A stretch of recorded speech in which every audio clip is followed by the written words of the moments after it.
Welcome to TFP, the Theatrefolk podcast. I'm Lindsay Price, resident playwright for Theatrefolk. Hello, I hope you're well. Thanks for listening.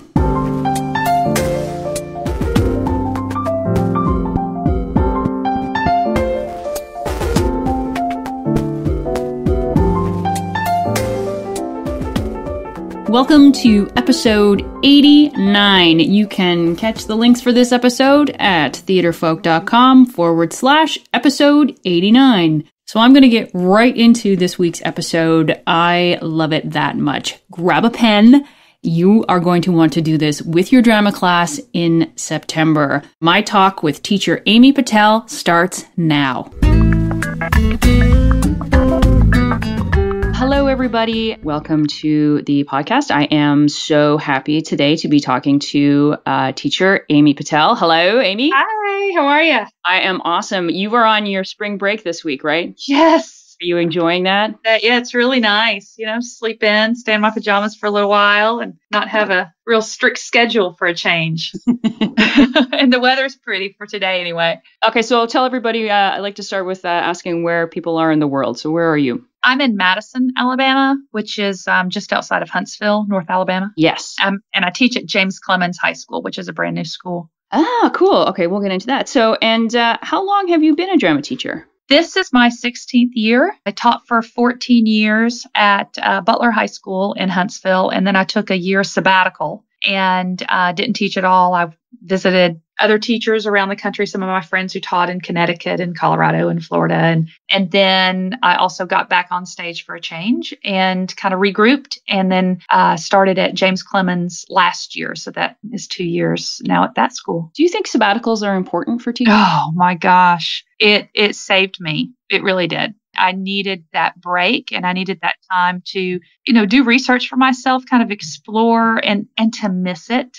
My husband asked me, when do you think you'll go back to the classroom? And I said, when I miss it. And it didn't take long. It just really revived my passion for teaching. Absence makes the heart grow fonder, and having a bit of an absence and getting to explore the things that had been churning around in my head really helped me. And I feel like I'm a better teacher for it. So it seems like it was very purposeful that you would go, and I'm sure, I know they were your friends, but were you asking other teachers about things that they do? Mm-hmm. It was sort of like a research thing too. Yeah, because I, had taught for 14 years at the same school. And so I felt like my blinders went up and I could only see things the way I had been doing them, or I had only seen a school being run the way my school was run. And I would hear about other friends at other schools and they would talk to me, but I didn't get to see it for myself. So, I went in with an agenda. I wanted to see what's their space like, how do they structure their classes, what are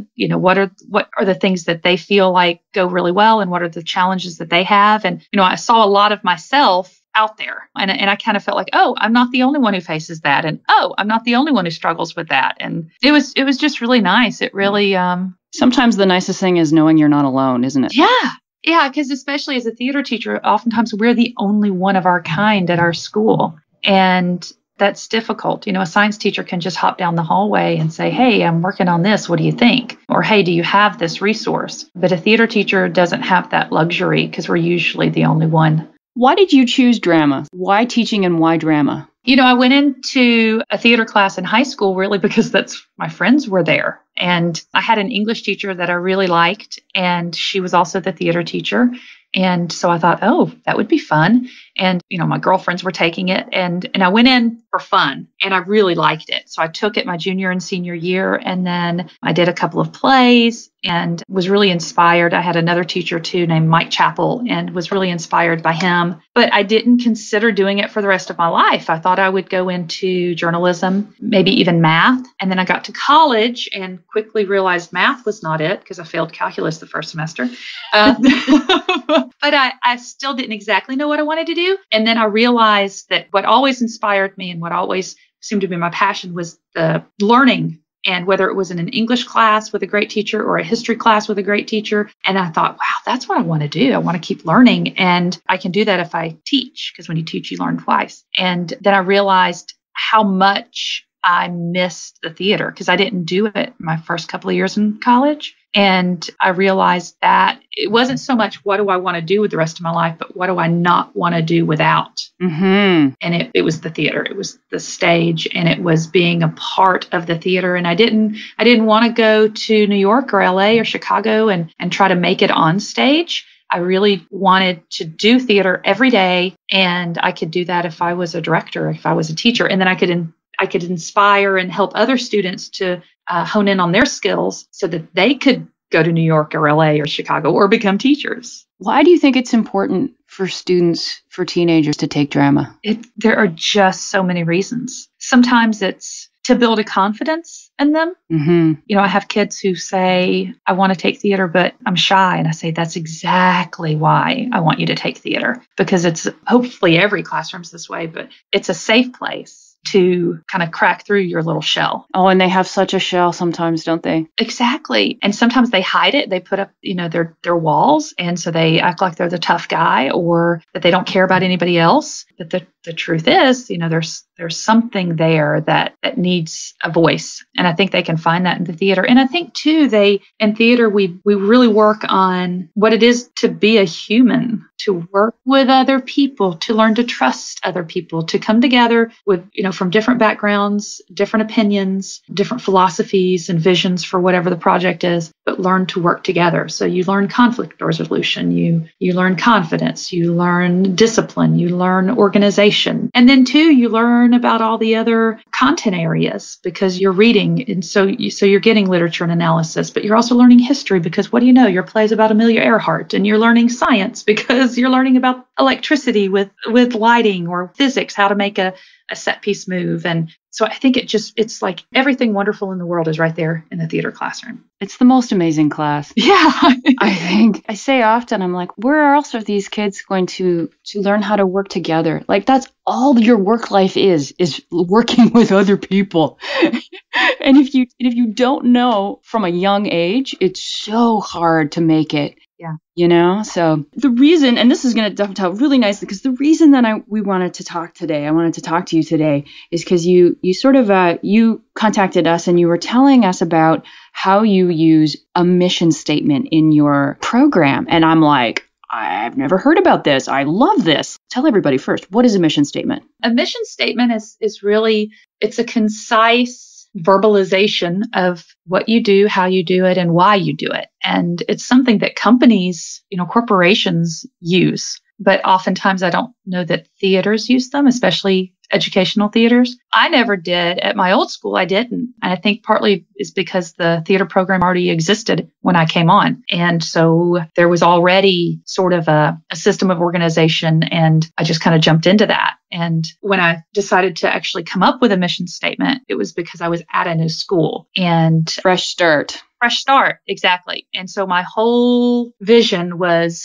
that this was going to be something that grew out of nothing. And we had a fantastic space. The school itself is beautiful. I felt like we had really energetic and supportive administration and parents and students, but we were all coming from different directions. And I really needed for myself to really grow a program that I felt like was strong. I needed to have a strong basis and kind of a foundation. And I felt like I needed to do that with a mission statement. Just like, I had to even decide, what are we even called? Are we the James Clemens Theater Players? Are we Theater JC? Are we, I had to come up with the name of our company. And I went with James Clemens Theater, and then went through and started designing some logos. And then I had students come up with logos, and we had a little contest to decide what our logo was going to be. None of that was in place yet. And when I started looking into branding and how important that was for kind of determining an identity for our program, I ran across something about a mission statement. And my husband actually, kind of ironically, was at the same time he was toying around with starting his own company. It's a technical company, and here I was starting a theater company. And so we were both looking into that same direction, having to come up with a statement, having to come up with a logo, having to come up with what direction we were really going in. And I felt like it was something that I needed to do with my students. I couldn't just come in and say, all right, guys, we are James Clemens Theater, and here's our logo, and here's our mission, because then it's not ours, it's mine. And what does it mean? Like, what does all that mean anyway? Yeah, exactly. The mission statement sort of forms the meaning. Yes. And I had never written a mission statement. My students never had either. So if I just came in and said, this is our mission statement, isn't that great? It would have been wah, wah, wah, wah. That didn't mean anything to them. So it was something that we really had to come up with together. Would you read your mission statement, please? Yeah. To be or not to be, unexpected, dedicated, inspired, and inspiring, to train our bodies, minds, and voices, to perform multiple productions from original and modern material to classic plays and musicals, to empower young artists and engage the audience, to engineer imagination and build our community. To be or not to be, we choose to be. James Clemens Theater. I think that's awesome. I love it. Okay, so that's the end. That's the product. Yes. So let's talk about the process. So how did you get there? How did you do this with your students? And these are all new students to you, correct? Yeah. They were. They were. And some of them knew each other, but they were actually coming from two different schools because some were coming up from the middle school and some were coming over from the existing high school. So a lot of my students were new to each other also. So let's talk about, how did you approach this with them? How did you tell them that this was going to happen? Well, we first went in and started, going through what questions do you have for me? What are your goals for the program? And the need for some statement that would solidify all the answers to that. So when I was researching mission statements, I noticed that they all had three things in common, or three questions. One was, what do we do? How do we do it? And why do we do it? That seemed to be kind of criteria for any good mission statement. So I went and I hung the big Post-its on the wall, the big white Post-its. And on one of them, I asked that, what does James Clemens Theater do? The next one was, how do we do it? And the next was why do we do it? And then what are three words that are essential in describing James Clemens Theater? What sets us apart from other theater companies? What is our strength? The funny thing is, we were making it up because we didn't know yet. We were still just learning each other's names. And so we were describing something that didn't exist yet. We were really describing the ideal and what we hoped for. Did they dive into that? Were they trepidatious? Like, what a big leap to take. Yeah, I think they really jumped in because everybody came in with these ideas swimming around in their head. And this gave them a place to put those ideas. If I said, what are three words that describe us? They got to describe what they hoped would describe us. So everybody really jumped in. And I think it was accessible too, because I didn't just say, hey, write a mission statement. It was answer these questions. And that's easy. We can do that. Oh, I find I love using questions in the classroom, because they've been doing it since kindergarten. Right. So it's exactly as you say. If you had come in and said, write a mission statement, no one would have known what to do. Yeah. And two, there were no right or wrong answers, which is typical in a theater class anyway. And I think that's one of the beauties of it. There's no right or wrong. There is no answer key that I'm going to check these answers by. Just tell me what you think. They went in and they wrote those up there and we kind of did a carousel around and they had their markers and we noticed things that kept reoccurring and said, okay, these are pretty common among us. We're kind of coming to consensus on these few things. And that was kind of nice. It started to bring us together. And then after that, we talked about how do we take all these ideas that are splattered up on these posters and actually put them into something that usable. Yeah. So I found some mission statements from lots of corporations, but then I also found some from theater companies, especially regional and professional theater companies. And so I took some of those and I created a handout and I gave them to the students and told them to read over them with a highlighter and a pen or pencil and mark them up and really pick out what was meaningful to them. What are the things that resonate with you, the things that you hope are a part of our company too, and then cross through the things that you don't think really apply to us and then bring those back. How many did you give them? I want to say there were about 20. It was a front and back sheet. That's good to know. It just gives you a really good visual, for anybody listening who might want to do this. That's how many you want to pass on to your students. So they get, by the end of it, they must have had a really good sense of not only what they wanted, but what a mission statement looks like. Exactly. Because they read so many and they saw that there wasn't a standard fill in the blank format for it. And I think that kind of freed them up too. And once we took those, we decided on the things that we felt were most important. And their homework assignment was to write. I told them if it is your job alone to write the mission statement for James Clemens Theater. Mm-hmm. And they've got the tools. They have the stuff that they talked about for your theater. They had the stuff that they liked about the mission statement. So they went home and wrote so everybody in the class went home and wrote their own. Yep. And so we came back in with 30 different statements. And we put those up on the wall and went through the same process that we had done with the professional mission statements. And they got to highlight, underline, circle, cross through. So it was kind of like we were weeding out and really honing in on the things that kept reoccurring. Yeah. Did anybody get a little precious about theirs being crossed out or anything like that? I don't remember that. If they did, I guess they were quiet about it. I think they felt like it was more like an archaeological dig, I guess. That's neat. I like that. Even when they would bring in their own mission statement, they would hear somebody else's and go, ooh, I like that. So everybody knew that it wasn't a contest. Write the statement and we're going to pick yours. You're all together working towards this product. Right. And they knew that we were just getting closer and closer and closer, and we didn't have a deadline. Right. Just each day we would get closer and closer and closer until we reached that point that we said, that's it. How long did this take? I want to say we're on the block. So we had 1.5 hour classes. And of course we were doing other things along the way too. We were doing a lot of team building activities, and we would, devote at least half the class to it. But we did it over the course of about 4 days, 5 days.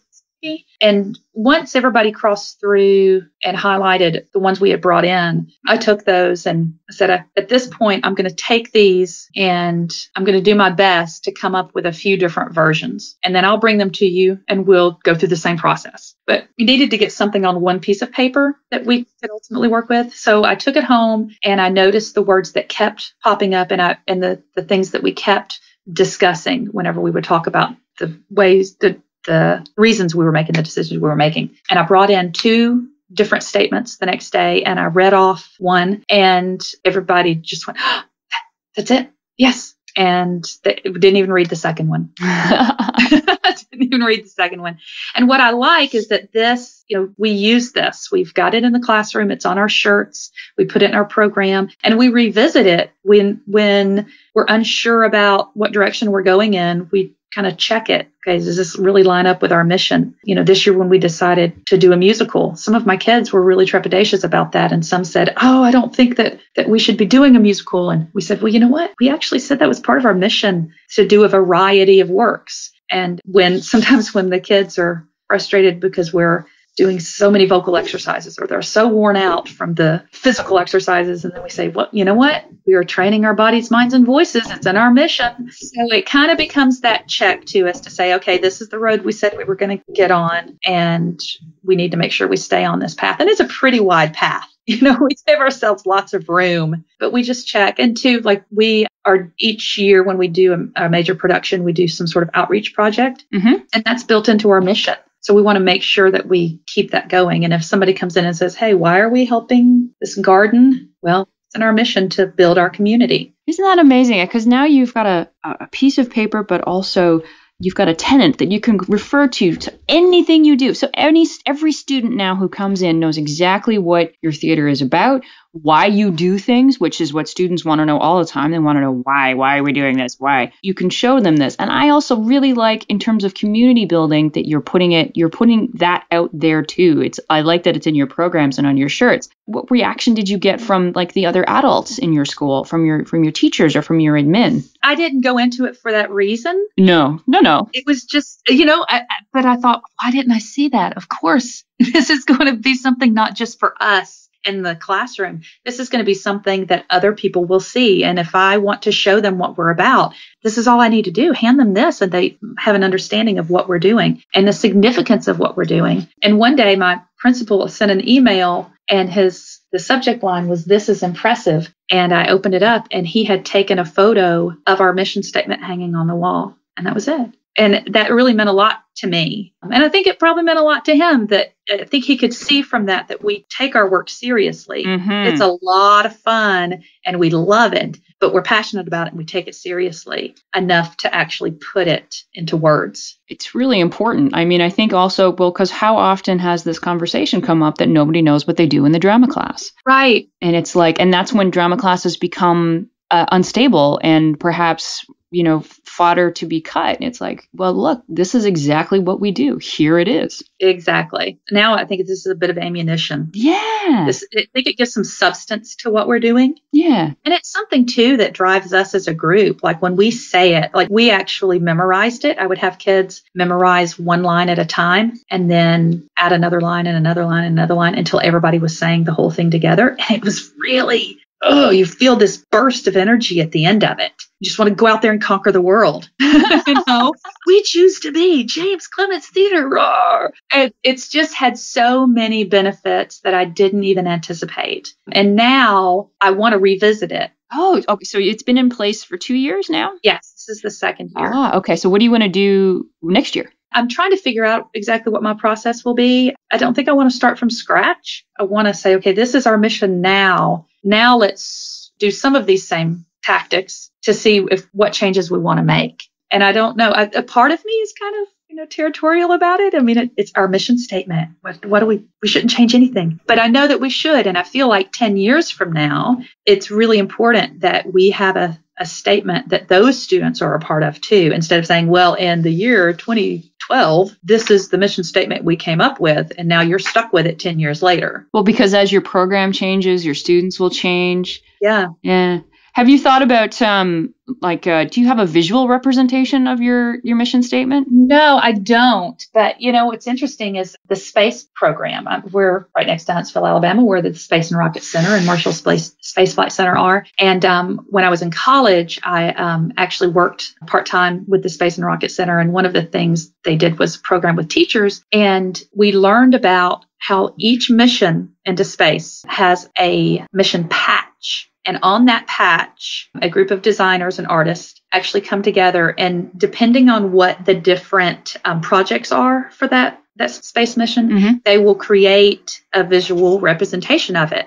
And it has the names of all the people who are on that mission, and it has little pictures of things that are going on. And you can actually purchase these patches now. And you can go to the gift shop and you can purchase those patches, and that's how they came to be. And I always thought it would be neat if we had something, and it might be something fun to do maybe with the art classes. These are the words. How do we visualize that so that everybody can connect to it visually too? Yeah, and then to be able to, if you pass that on to the art students, how do they interpret it? And then that's something that can come back that the drama students can reflect on. Is it what they expected or not what they expected? And does it speak to us in the same way? Does it mean that same thing to us? Yeah. When it's visual. That sounds very cool too. Oh, I like that. Wouldn't that be a great mural? Yeah. Oh my goodness. That's an awesome idea. What a great way to, it's not just the words, because as they say, these students who are coming up now in 21st century is they're visual learners. They learn by what they see, and they that's how they process. And to get these students to process visually this very important and wonderful thing, it's just going to add another layer. Yeah, absolutely. Awesome. Amy, this has been I'm so really happy about this, because I think this is something that is unique, but also why not? And it's this is something we should all be doing. And then, and just to give such a grounding for your program and to make students feel a part of your program and responsible for your program. Yeah. And that's how your programs are going to stay and thrive and become a vital part of school life. Yeah. And I think one of the biggest thing for it was really getting to that why. And at the time, I had never seen this, but Simon Sinek has a TED Talk, and it's called The Golden Circle.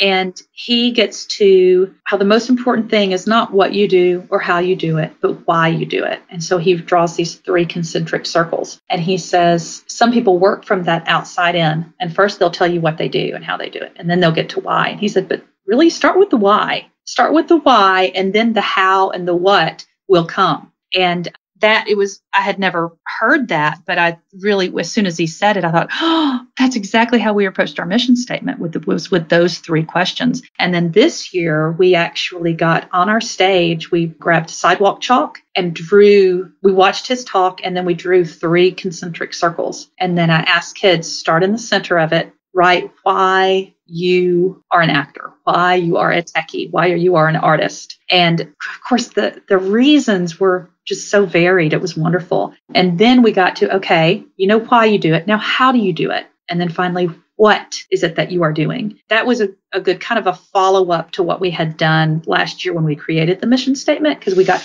to talk about our mission statement again. And, we always get to why, no matter what we're dealing with, let's get to the why, and then we can figure out the how and the what. Oh, that's a great exercise. And I'll make sure that I link to the to that talk in the show notes. Amy, thank you so much for talking to me today. It's been a pleasure. Thank you. I appreciate all you do. I'm really glad to be a part of it today. I just think it's really, really great that we can put this out there. Yeah. Have a great day. You too. Bye.